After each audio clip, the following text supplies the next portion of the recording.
जम्मू कश्मीर कांग्रेस के अध्यक्ष तारिक हमीद साहब हमारे साथ मौजूद हैं। सर, आज लंबी मीटिंग चली, दूसरे और तीसरे फेज के तमाम उम्मीदवारों पर चर्चा होनी थी, क्या कुछ रहा इस पूरी मीटिंग में? ये मीटिंग का सिलसिला कल से चल रहा है। कल हमारी कोई 4-4.5 घंटे की मीटिंग रही स्क्रीनिंग कमेटी की, because before taking it to CEC वो हमें पहले स्क्रीनिंग कमेटी में उसके बारे में चर्चा करनी होती है, क्लियर करना होता है। जहां पे सिंगल नाम हो उसको सिंगल नाम करके या डबल नाम हो, वो सारा प्री रिक्विजिट्स जो है वो कल हमने 4.5 घंटे में किया। और आज हम सेकेंड फेज और थर्ड फेज की ये जितनी भी हमारी लिस्ट थी उसको लेके गए और वो 6 की 6 क्लियर हुई। सिर्फ एक में सब्जेक्ट टू सर्टेन इंफॉर्मेशन उसको होल्ड कर दिया, just for that information, not that it will be discussed again. That's a clear sheet, but कोई information हमने उनको प्रोवाइड करनी है, वो शाम तक उनको आ जाएगी। बाकी थर्ड फेज में 23 सेगमेंट्स के ऊपर डिस्कस हुआ और उसमें 23 में से कोई 4 या 5 सेगमेंट्स ऐसे हैं जिसका हमने फिर से एक दफा अपनी लेवल पे कुछ वहां पे इंफॉर्मेशन गैदर करके यहां भेजनी है, क्योंकि बाकी 90 सीटों में से कोई मोर देन 80 सेगमेंट्स में जो भी हमारी सीट्स आती थी वो हमने क्लियर कर दी। 4 या 5 सीटों के वास्ते हमारी सजेशन थी कि दोबारा से सीईसी ना बुलाई जाए, उसके बजाय हम प्रेसिडेंट्स ऑफिस में वो सबमिट कर देंगे अपनी जो इंफॉर्मेशन हमने गैदर करनी है और प्रेसिडेंट में टेक हिज डिसीजन और उसी अकॉर्डिंगली वो अनाउंस कर देंगे। सर, अगर देखें तो हुर्रियत के कई लीडर शामिल हुए हैं, पीडीपी से कई लीडर कांग्रेस पार्टी में भी आए हैं, पीडीपी में हुर्रियत के लीडर शामिल हो रहे हैं, तो उस पर कांग्रेस का क्या स्टैंड है? इलेक्शन सीजन है भाई, यही तो सीजन होता है, इधर का उधर उधर का इधर।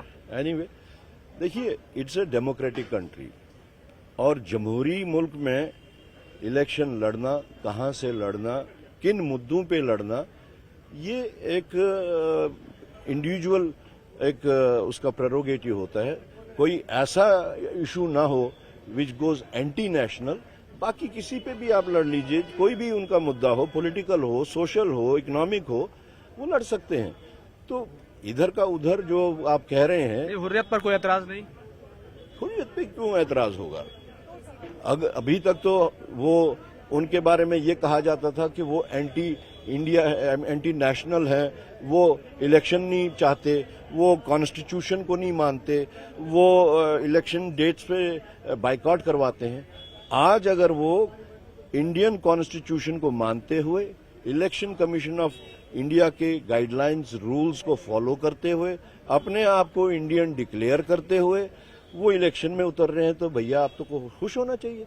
सर, एक आखिरी सवाल, नेशनल कॉन्फ्रेंस का जिस तरीके से मैनिफेस्टो आया था और कांग्रेस का क्योंकि गठबंधन है, उसके बाद से बीजेपी लगातार कांग्रेस को तनकीद का निशाना बना रही है, पर हमला कर रही है कि पुराने हालात को लेकर वापस लाना चाहते हैं, 370 को वापस लाना चाहते हैं।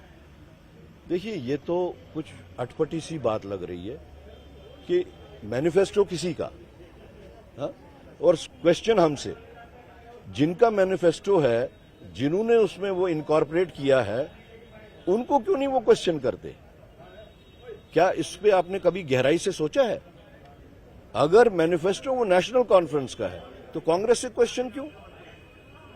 आप तो नेशनल कॉन्फ्रेंस के मैनिफेस्टो पे एतराज है, आप नेशनल कॉन्फ्रेंस से क्वेश्चन कीजिए, आप उस चीज को आगे बढ़ाइए। ये घूम फिर के जो आना है, लेकिन अभी तक मेरी जानकारी में अभी तक बीजेपी ने नेशनल कॉन्फ्रेंस से उनके मैनिफेस्टो पे क्वेश्चन नहीं किया हुआ है। उसका यही नतीजा निकलता है जो 370 पाकिस्तान से बातचीत, ये तमाम चीजें लगातार इस पर। तो उनसे क्यों नहीं पूछ रहे? मैं तो कह रहा हूं, पहले ये बताइए उनसे क्यों नहीं पूछ रहे?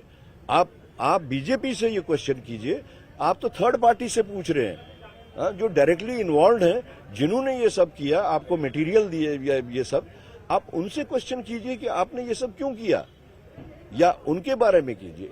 आपको कांग्रेस बैशिंग करनी है, उनके वास्ते ये ठीक है। बहुत बहुत शुक्रिया बातचीत करने के लिए।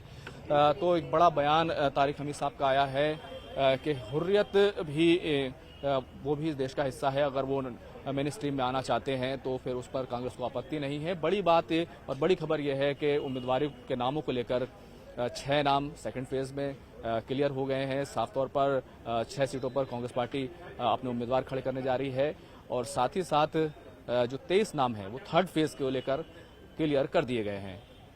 खुर्रम शहजाद, न्यूज़ 18, दिल्ली।